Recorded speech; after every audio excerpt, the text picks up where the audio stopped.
देवा. अहो वहिनी, अहो काय करता, एवढं जड सामान उचलत जाऊ नका. राहू दे.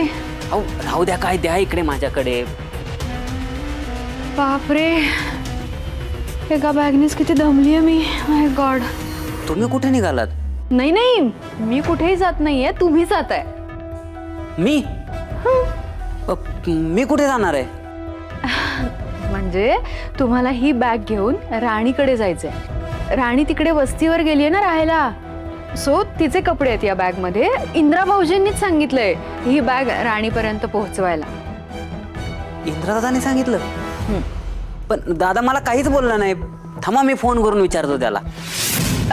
भाऊजी,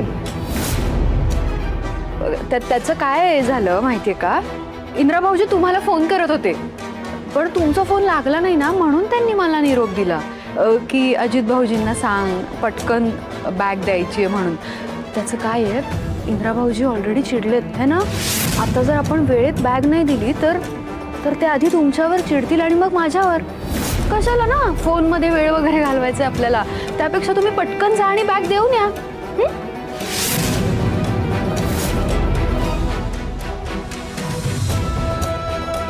अजित भाऊजी, जाताय ना, देताय ना बॅग? हो जातो. हे घ्या.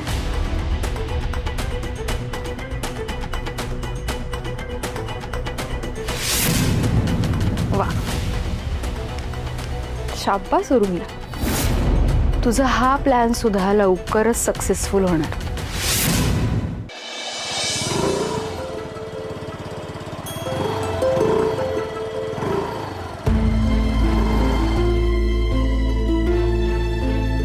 अजित दादा,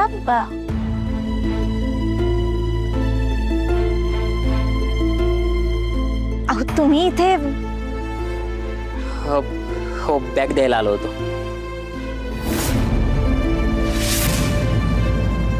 बॅग? ही कसली बॅग आहे? तुमचे कपडे त्यामध्ये. माझे कपडे? कोणी दिले पण? दादाने द्यायला सांगितले.